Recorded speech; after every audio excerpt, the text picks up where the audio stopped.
Muy buenas, hoy vamos a meternos de lleno en uno de esos grandes enigmas clínicos, una de esas preguntas que nos quitan el sueño a quienes estudiamos enfermería. Y es que, ¿cómo es posible que un paciente con EPOC pueda empeorar de repente cuando le damos precisamente lo que parece que más necesita? Oxígeno. Esa es, de verdad, la pregunta del millón.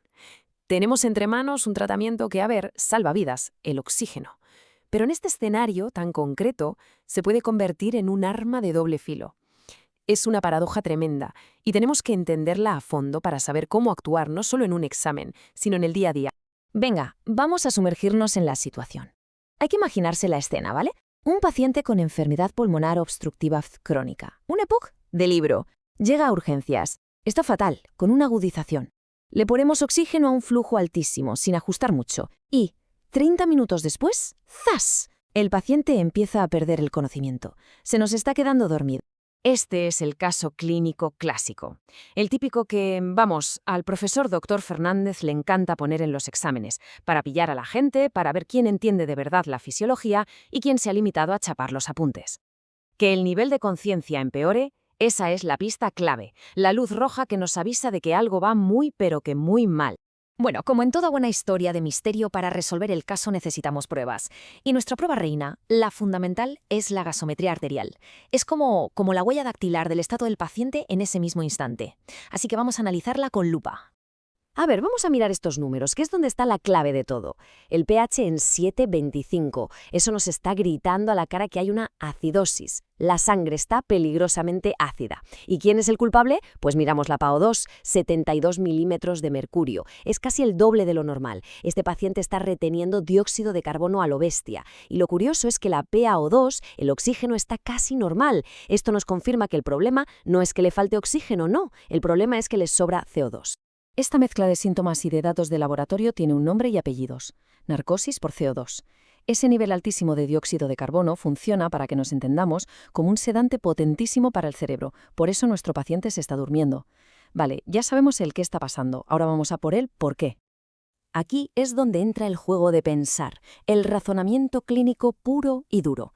Tenemos 4 sospechosos, 4 posibles explicaciones de lo que ha pasado. La pregunta es, ¿cuál de ellos es el verdadero culpable de este desastre? Vamos a ir descartando, que es como se resuelven estos misterios. Las opciones C y D, edema pulmonar o un broncoespasmo provocado por el oxígeno en solo media hora, es que no tienen ni pies ni cabeza en este caso agudo. Son pistas falsas para despistar. Así que el misterio se reduce a 2 grandes sospechosos, el A y el B.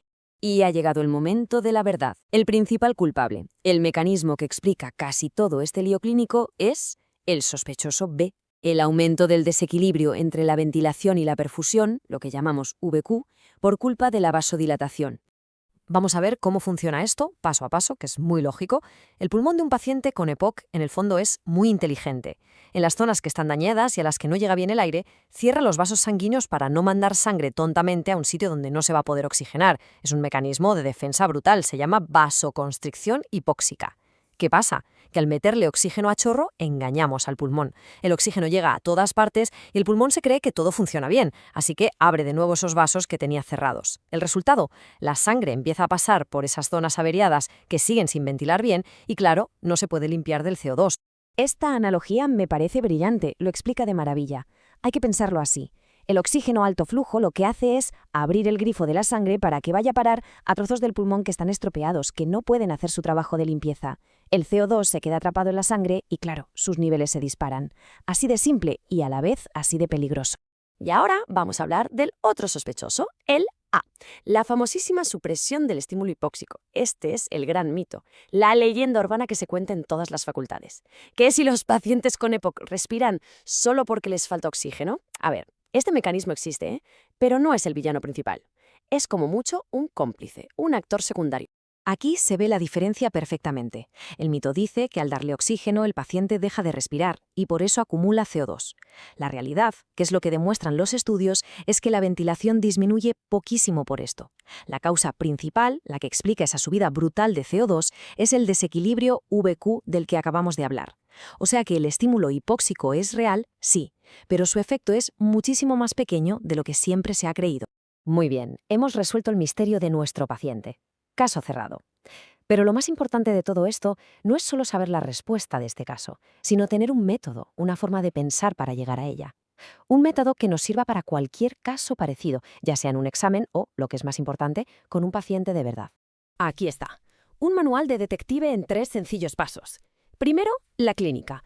¿Qué le está pasando al paciente? Si se está durmiendo, hay que sospechar del CO2. Segundo, los datos. Usar la gasometría para confirmar la sospecha. Tenemos un pH bajo con un CO2 alto, pues blanco y en botella. Acidosis respiratoria. Y tercero, el razonamiento. Aplicar lo que sabemos. No el mito, sino la ciencia. El oxígeno a alto flujo causa un desequilibrio VQ. Con este método no hay caso que se nos resista. Y para terminar, os dejo con una pregunta, una reflexión. Acabamos de desmontar uno de los grandes mitos de la medicina respiratoria. Y esto nos enseña que siempre, siempre hay que tener un pensamiento crítico. Así que ahí va la pregunta. ¿Qué otra creencia, qué otro dogma de esos que damos por sentado en nuestro día a día merecería ser analizado y cuestionado con este mismo rigor? Ahí lo dejo.